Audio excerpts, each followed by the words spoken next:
Hello बच्चों, तो कैसे हो आप सब? बढ़िया। तो आज के लेक्चर हम पढ़ने वाले चैप्टर नंबर 9 इक्वेशन पार्ट 4, जिसके अंदर हम 9.4 को बहुत अच्छी तरह से खत्म करेंगे। ये जो पार्ट रहेगा 9.4 वो दो पार्ट में जाएगा, पार्ट 4 और पार्ट 5 के अंदर, जिसके अंदर हम पढ़ने वाले इक्वेशन इन वन वेरिएबल। तो चलिए इसे स्टार्ट करने से पहले आपको ये दो टॉपिक को समझना पड़ेगा। इक्वेशन इन वन वेरिएबल क्या होता है और सॉल्यूशन ऑफ इक्वेशन क्या होता है। एक बात समझना, पहले ध्यान से समझो। आपको मैंने कल पूछा था कि सर एक्सप्रेशन में और इक्वेशन में अंतर क्या होता है। तो सर आपने बताया था एक्सप्रेशन क्या होता है बेटा। जैसे मैंने बोला आपको x+3 एक एक्सप्रेशन है, इक्वल ना हो सर तो उसको एक्सप्रेशन बोलेंगे। अगर इसी x+3 को मैं इक्वल टू 5 कर दूं तो अगर इक्वल टू रहेगा, अगर बेटा इक्वल टू रहेगा तो उससे हमें क्या बोलते हैं, याद आ रहा है बेटा, इक्वेशन बोलते हैं। तो कल तो मैंने इसके बारे में बात करी इक्वेशन। अब यहां पे इक्वेशन इन वन वेरिएबल मतलब सर आपके पास एक वेरिएबल होगा। पहले समझो बेटा वेरिएबल क्या होता है, फिर समझते इक्वेशन क्या होता है, फिर समझेंगे इक्वेशन इन वन वेरिएबल क्या होगा। देखो बेटा वेरिएबल क्या होता है, ए से लेकर जेड तक जितने भी अल्फाबेट होते हैं, A B C D E F G, जितने भी अल्फाबेट होते हैं वो सबको क्या बोलोगे आप, वेरिएबल बोलोगे। ए से लेकर जेड तक जितने भी अल्फाबेट होते हैं उसको आप क्या बोलते हो बेटा, वेरिएबल बोलते हो। सर इक्वेशन क्या होता है, इक्वेशन बता दो बेटा। इक्वेशन क्या होता है, जैसे अभी बताया थोड़ी देर पहले, इक्वल टू हो जाना। जैसे मैंने बोला x+3 इज इक्वल टू 5। अगर इक्वल टू होगा, अगर सर इक्वल टू होगा तो उसको इक्वेशन बोलेंगे, ठीक है सर। अगर पूरा मिला दे तो इक्वेशन इन वन वेरिएबल का मतलब क्या होता है सर, जिसमें एक वेरिएबल होगा और इक्वल टू होगा। कोई पूछे कि what do mean by equation in one variable, equation in one variable का मतलब क्या होता है सर, तो आप बोलोगे कि अगर एक वेरिएबल है और इक्वल है तो उसको क्या बोलोगे आप, इक्वेशन इन वन वेरिएबल। हाँ सर, अगर इसके जनरल फॉर्म की बात करें, इसके जनरल फॉर्म की बात करें, यानी दिखता कैसा है, इसका फॉर्म आपको क्या करना है, तो ax+b इज इक्वल टू 0 के फॉर्म में ही हमेशा दिखता है। ax+b के फॉर्म में इक्वल टू 0 के फॉर्म में हमेशा दिखता है। अच्छा एक एग्जांपल देते हैं। मान लो आपको मैंने बोला x+y इज इक्वल टू 2। क्या ये इक्वेशन इन वन वेरिएबल है सर?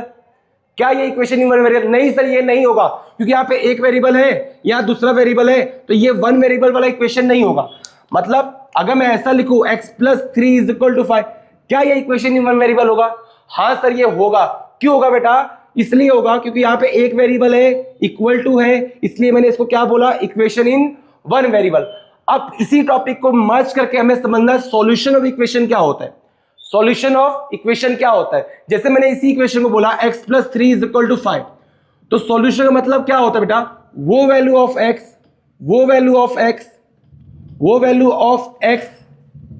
जिसपे मैं लिख दे रहा हूं आंसर, जिससे इक्वेशन क्या हो जाए बेटा, आपका सेटिस्फाई हो जाए, सेटिस्फाई हो जाए।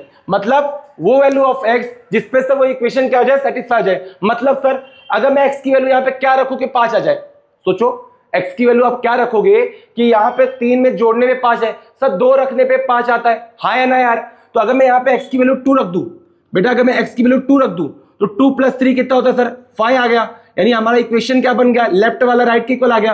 तो सॉल्यूशन ऑफ इक्वेशन का मतलब होता है बेटा कि अगर left hand side is equal to right hand side आ जाए तो आप उसको क्या बोलोगे, वो इक्वेशन का क्या है, सॉल्यूशन है। अगर मैं इसको सॉल्व करना चाहूं तो कैसे सॉल्व करोगे, आप बोलोगे sir x+3 is equal to 5 है, तो 3 को उधर लेके चले जाओ, तो x is equal to 5 plus का 3 उधर जाएगा तो क्या होगा, माइनस का 3, आंसर कितना आ जाएगा 2। तो x की वैल्यू क्या आ गया आपके पास, 2 आ गया।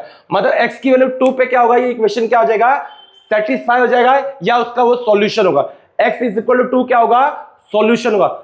एक बार वापस रिपीट करता बेटा, इक्वेशन इन वन वेरिएबल का मतलब क्या होता है सर, जिसमें एक वेरिएबल और इक्वल का साइन हो जाए। फिर से सुनना, एक वेरिएबल और इक्वल टू साइन हो जाए। सर सॉल्यूशन का मतलब क्या होता है, वो वैल्यू ऑफ x जिसपे वो इक्वेशन क्या हो जाए बेटा, सेटिस्फाई हो जाए, उसको क्या बोलोगे, solution of equation. I hope आपको ये पूरा समझ में आ गया होगा। कॉपी कर लो बेटा। अब लोग एक्सरसाइज 9.4 का पहला क्वेश्चन करते हैं। पहला क्वेश्चन क्या दिया है, आपको इक्वेशन बनाना है इंफॉर्मेशन के हिसाब से। 4 टाइम ऑफ नंबर इज 24। आपने इससे पहले क्या किया याद है, नंबर को याद करो। नंबर को हम लोग क्या मानते थे, x, फिर नंबर से हम लोग कुछ उसको सॉल्व करते हैं, डिवाइड मल्टीप्लाई, सेम वही क्वेश्चन है, बट यहाँ पे इक्वेशन बनाना है। तो पहले आप नंबर को क्या करोगे, x मानोगे सर, तो यहाँ पे लिखो let the number be x हो गया। हाँ सर, अगर नंबर एक्स हो गया तो इक्वेशन कैसे बनेगा, ध्यान देना बेटा। इक्वेशन की बात करते हैं, ध्यान दो, इक्वेशन की बात करते हैं। तो इक्वेशन क्या दिया है, 4 टाइम ऑफ नंबर, 4 गुना किसका सर, नंबर का। अच्छा, 4 टाइम ऑफ नंबर मतलब क्या होता था, याद है आपको, याद करो याद करो। 4x की बात कर रहा था, यानी क्या होगा यहाँ पे 4x इज इक्वल टू किसके इक्वल आएगा, 24 के। हो गया बेटा, इक्वेशन बन गया, यही था आपका आंसर। बहुत छोटा है यार। इक्वेशन का मतलब क्या होता है, एक वेरिएबल होना चाहिए, इक्वल होना चाहिए, खत्म कहानी, इक्वेशन बन गया। आगे देखो, if one number is subtract from 37, एक नंबर को आप 37 से सब्ट्रैक्ट करोगे तो बचेगा कितना आपके पास, 12। तो नंबर को आप क्या लोगे, let the number be, number को हम x लेंगे, लेट नंबर बी x। अब उसने बोला क्या कंडीशन में कि if one number is subtracted from 37, अगर आप बेटा एक नंबर को, किसी भी नंबर को 37 से सब्ट्रैक्ट करोगे, यानी 37 को आप x में से सब्ट्रैक्ट करोगे तो कितना आएगा आंसर, 12 आएगा। ध्यान से पढ़ना क्वेश्चन को, क्या बोला है, 37 को उस नंबर से सब्ट्रैक्ट करने पर, मतलब if one number is subtracted, एक नंबर को 37 से सब्ट्रैक्ट करने पे आंसर आपको कितना मिलता है, 12। तो ये आपका इक्वेशन बन गया। दोनों क्वेश्चन कॉपी कर लो बेटा। थर्ड वाला क्वेश्चन करते, थर्ड क्या दिया है, Shrimai has the some fruits out of which give the 8 fruits to the Sai, now C has 50 fruits left. तो टोटल फ्रूट्स पता है क्या आपको, नहीं, उसको आप x मान लो, let the total fruits be x। तो इक्वेशन क्या बनेगा बेटा आपके पास, इक्वेशन इज, भाई इक्वेशन कैसे बनेगा, टोटल फ्रूट्स कितना था, x था, उसमें से कितना उसने दे दिया सर, 8 दे दिया, कितना बच गया सर, कितना बचा है उसने, C, now C has remain 50 fruits left, तो 15 फ्रूट्स। तो ये आपका इक्वेशन तैयार। भाई इससे सिंपल क्वेश्चन क्या ही होगा, सोचो, खाली पढ़ने आ रहा है तो आप बना लोगे, ठीक है। समर्थ डिवाइड अ नंबर, नंबर पता नहीं है सर, तो नंबर को आप x मानो, let the number be x। मान लिया सर नंबर क्या होगा, let the number be x। अब क्या बोला है सर, अगर किसी नंबर को 7 से डिवाइड किया जाए, मतलब नंबर को 7 से डिवाइड किया जाए तो 4 क्वोशंट में मिलता है सर, मतलब मिलेगा कितना बेटा, 4 आंसर में मिलेगा, क्वोशंट में मिलेगा। आई होप आपको समझ में आ रहा होगा।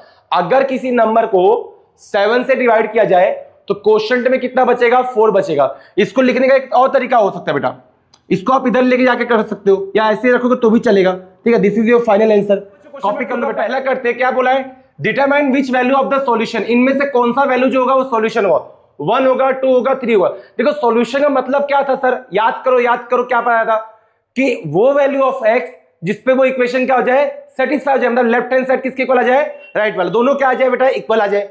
जैसे फॉर एग्जांपल कि मैं यहाँ पे 1 रखूं x की जगह, तो 1 रखने पे 7 1 7 इक्वल नहीं आया सर, 2 रखने पे 7 2 14, इधर भी 14 है, इक्वल आ गया। मतलब इसका सॉल्यूशन क्या होगा सर, 2 होगा। बट हम कैसे सॉल्व करेंगे वो समझो। इसके 2 मेथड है बेटा, आपके बुक में अभी आपका टीचर, जो आपके क्लास टीचर होंगे या जो आपके स्कूल के टीचर होंगे मैथ वाले, उनसे पूछना, आप उनको दिखा के पढ़ना कि कौन से वाले मेथड से वो करे, क्योंकि डिपेंड करता है उनके हिसाब से होगा ना, पेपर तो ही चेक करेंगे, मैं तो चेक करूंगा नहीं। बहुत सिंपल तरीका क्या होता है बेटा, ध्यान से समझना। देखो 7x बेटा इज इक्वल टू 14 है, याद रखता बेटा ये मल्टीप्लाई में, इधर आएगा तो क्या होगा, डिवाइड होगा, तो x इज इक्वल टू कितना आएगा, 14/7। 7 के टेबल में कितनी बार बच जाता है बेटा, 2 आ गया। तो सॉल्यूशन कितना आएगा इसका आंसर का, सॉल्यूशन क्या लिखोगे आप इसका, solution is equal to x is equal to कितना आ गया, 2 आ गया। आई होप आपको ये समझ में आया। सेकंड मेथड क्या है बेटा, जो एग्जाम में आपको जनरली बोलते हैं कि आप इसी तरीके से चलो, क्लास 6 के लिए, क्लास 10th में आओगे तो आपको हमेशा ऐसे ही करना होगा, आप बार बार ये चीज लिखते नहीं बैठोगे, ठीक है, समझ में आ रहा आपको। तो क्या करना है, ध्यान दो, 7x इज इक्वल टू 14। एक बात याद रखना, x को ना हमेशा अकेला कर दो। जैसे हर एक इंसान की, तुम्हारी जिंदगी कैसी है, अकेली है ना, तुम अकेले रहते हो ना, कोई आपके साथ है नहीं ना बेटा, तो कोई अगर आपके साथ है नहीं ना, सब अकेले आए अकेले जाएंगे, तो क्या करना है, इसको अकेला करना है सर। अकेले करने का तरीका क्या है, 7 है, इसको क्या करना है, हटाना होगा सर। हटाना है तो मतलब क्या करना है, 7 से डिवाइड कर दो दोनों साइड, क्योंकि मैंने बताया था डिवाइड करने में कोई फर्क पड़ता नहीं है इक्विटी पे। तो दोनों साइड किससे डिवाइड करोगे, 7 से, dividing on both side.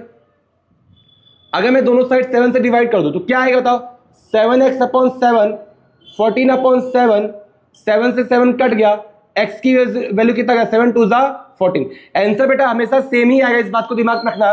But यहाँ पे हम डायरेक्ट कर दे रहे हैं और यहाँ पे हम दिखा के शो कर रहे हैं कि हाँ डिवाइड कर रहे हैं हम लोग, ठीक है। इसका सॉल्यूशन कितना आ गया ये। इसमें अगर हमें दोनों मेथड को समझना होगा तो कैसे करेंगे।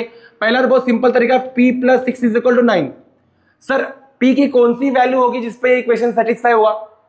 सर 1 रखने पे आएगा क्या, 6 + 1 कितना होता है 7, नहीं आएगा। 2 रखने पे नहीं आएगा। 3 रखने पे 3 + 6 सर कितना होता है 9 होता है। 9 होता है सर तो डेफिनेटली होगा। यानी कहने का मतलब क्या बेटा, आप p की वैल्यू क्या रखोगे 3, अब डेफिनेटली 3 आंसर आएगा। +6 उधर जाएगा तो कितना होगा इसका आंसर 9 - 6, आंसर कितना आएगा 3। तो सॉल्यूशन कितना हो गया बेटा, सॉल्यूशन कितना हो गया बताओ, p = 3। अगर मैं इसमें सेकेंड मेथड की बात करूं, सेकेंड मेथड की बात करूं, आपको एग्जाम में जैसा बोला जाए आप वैसा करो, ठीक है। क्योंकि पेपर बेटा आपके स्कूल वाले सर ही चेक करेंगे। आप ऐसे भी जा सकते हो, ऐसे भी जा सकते हो, बट डिपेंड करता है पेपर वाले सर आपको कैसे बोलते हैं। ध्यान देना बेटा, p + 6 = 9 है। मैंने क्या बोला बेटा आपको इस p को अकेला करना है। सर अकेला कैसे करोगे, यहां 6 है, 6 को हटाना है। हटाने के लिए क्या करोगे, दोनों साइड 6 से क्या करोगे माइनस करोगे। यहां क्या है प्लस, तो प्लस का उल्टा क्या होता है माइनस, तो सब्ट्रैक्ट करोगे sir, subtracting on both side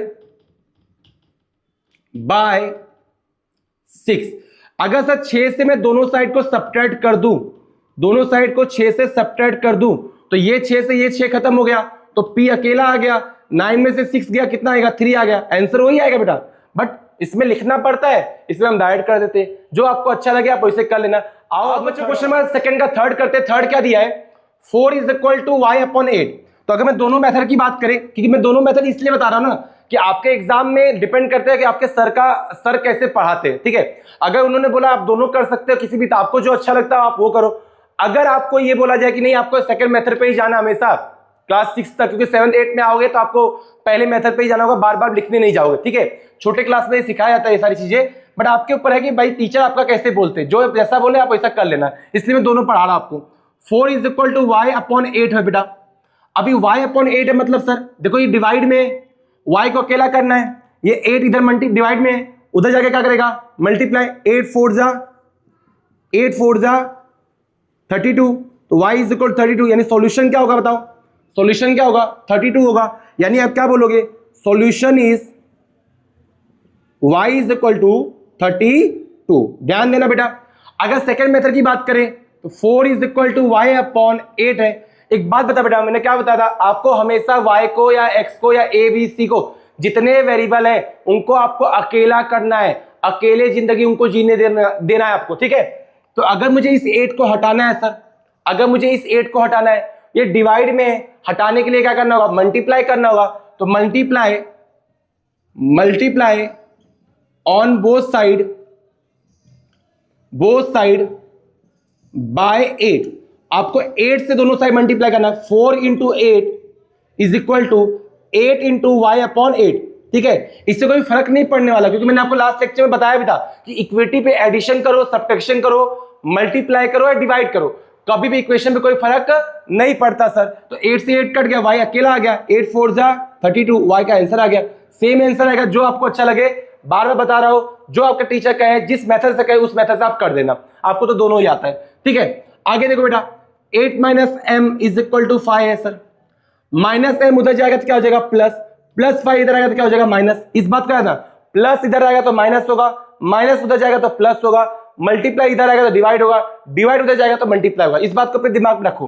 तो इधर आएगा तो क्या होगा 8 - 5 = सर m आ गया, तो 8 में से 5 गया तो कितना बचेगा 3। ये आपका सॉल्यूशन आ गया। तो सॉल्यूशन आप क्या बोलोगे यहाँ पे, solution is equal to m = 3 आ गया। सर सेकंड मेथड पे जाए तो क्या करोगे आप, 8 - m है = 5। आपने सर बताया था कि m को हमेशा अकेला करना है, m को हमेशा अकेला करना है। सर अकेला कैसे करेंगे, तो सोचो, ये -m है सर, ये -m है, तो अकेला कैसे कर सकते हो आप, ये कर सकते हो, यहाँ पे +8 है ना, तो +8 है तो दोनों साइड क्या कर दो -8 से मल्टीप्लाई कर दो। मतलब देखो +8 है तो हटाने के लिए क्या करना पड़ेगा -8 से मल्टीप्लाई करना होगा। तो मल्टीप्लाई या सब्ट्रैक्टिंग, मल्टीप्लाई क्यों करोगे, सब्ट्रैक्ट करो ना, subtracting on both on both side by 8 से, -8 से, ठीक है, सब्ट्रैक्ट कर रहे हो -8 से, तो 8 माइनस m में से आप -8 को सब्ट्रैक्ट करो, 5 - 8 कर दो, -8 + 8 कट गया, -m इज इक्वल टू 5 में से 8 जाएगा बेटा कितना होगा सर, 5 में से 8 नहीं जाता, ठीक है, 8 में से 5 जाता है, हाँ सर, कितना आएगा आंसर, 3 आएगा सर। साइन किसका लेते हैं हमेशा, बड़े नंबर का, तो माइनस का 3 आएगा, माइनस से माइनस कैंसिल हो गया बेटा, m की वैल्यू 3 हो गया। आई होप आपको ये क्वेश्चन समझ में आया होगा, बहुत सिंपल था, कॉपी कर लो। आओ बच्चों क्वेश्चन नंबर 3 का पहला करते हैं। देखो क्या दिया है, solve the following using the property of equity. जो प्रॉपर्टी आपने सीखा है, addition, subtraction, multiplication and division, उस प्रॉपर्टी का विच करके आपको इसको सॉल्व करना है। तो जैसे हम सॉल्व करते हैं वैसे करोगे आप। दो मेथड अपने पास है, इसको जो टीचर आपको बताए उससे आप कर लेना। मैं तो बहुत छोटे वाले मेथड्स आपको दोनों बता दे रहा हूं। 3x = 12 बेटा, मैंने क्या बताया था आपको, ये क्या है बेटा, यहाँ पे मल्टीप्लाई है, मल्टीप्लाई इधर जाएगा तो क्या हो जाएगा, डिवाइड होगा सर। तो x की वैल्यू कितना आएगा, 12/3, तो x की वैल्यू कितना आएगा, 3 4 कितना होता है बेटा, 12 होता है, तो x की वैल्यू कितना आ गया आपके पास, 4 आ गया। सेकंड मेथड में क्या करना है, मैंने बोला था बेटा x को हमेशा अकेला कर दो, x को हमेशा अकेला कर दो, तो x के साथ में कौन है सर, 3 है, तो 3 है, तो इसको हटाने के लिए क्या करोगे, डिवाइड करोगे दोनों साइड, दोनों साइड क्या करोगे, डिवाइड। सर डिवाइड ही क्यों करेंगे, प्लस क्यों नहीं, अरे भाई डिवाइड करके ही 3 हटेगा ना, मल्टीप्लाई और प्लस करके थोड़ी, मल्टीप्लाई होगा तो 9 होगा, प्लस करोगे तो 3 + 3x हो गया, हटेगा थोड़ी, तो डिवाइड ही करना पड़ेगा sir. Dividing on both side by 3 से दोनों साइड का डिवाइड कर दो, 3x/3 हो गया, 12/3 हो गया सर, 3 से 3 कैंसल, तो x की वैल्यू 3 4 कितना होता है बेटा, 12 होता है। आई होप आपको ये क्वेश्चन समझ में आया हो। यहां पे भी दो मेथड अप्लाई करेंगे हम लोग, ठीक है, जो आपको अच्छा लगे, जो आपके टीचर को अच्छा लगे, आप भाई उससे ही करो, मैं तो आपको पूरा ही बता दे रहा हूं, ठीक है, आगे जाके आपको ऐसे ही सीखना है, ध्यान देना आपके पास।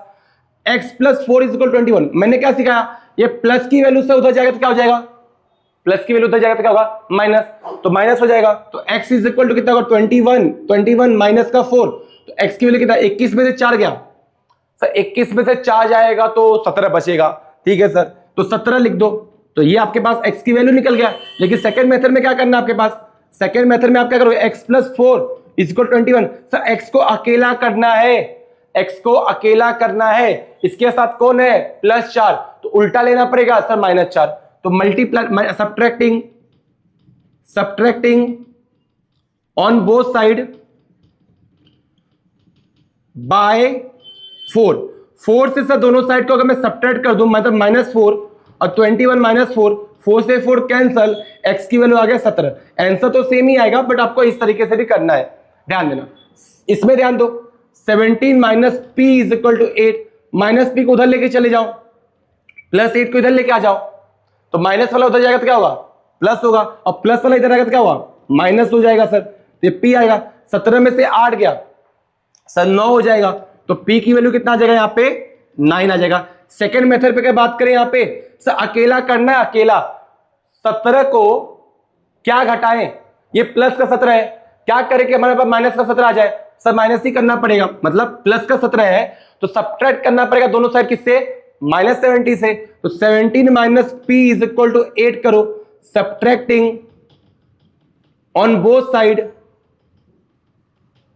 बाय 17, तो 17 में से माइनस कर रहा हूं 17 को, 17 में से 70 को माइनस कर रहा हूं, -p एज इट इज, 8 - 17, 17 से 17 गया, माइनस का p = माइनस का 9, माइनस से माइनस भी गया, तो p = 9 आ गया। बेटा देख लो आंसर सेम है। लास्ट क्वेश्चन इसका आपका होमवर्क है, ट्राई करोगे, कमेंट बॉक्स में उसका आंसर दोगे, कॉपी कर लो पहले। बेटा इतना ही, मिलते हैं बेटा नेक्स्ट पार्ट के अंदर, पार्ट नंबर 5 के अंदर, इसमें हम पूरा ये क्वेश्चन नंबर 4 और क्वेश्चन नंबर 5 को एक्सप्लेन करने वाले। अगर वीडियो पसंद है तो बेटा लाइक करना और कमेंट करना जरूर कि कैसा आपको लेक्चर गया। इस मंथ के अंदर अपना अगस्त में अपना पूरा पोर्शन कंप्लीट हो जाएगा, फिर उसके बाद हम लोग एक नए सेशन के साथ यानी साइंस और हिस्ट्री के साथ मिलेंगे। तो चलिए मिलते हैं नेक्स्ट पार्ट के अंदर।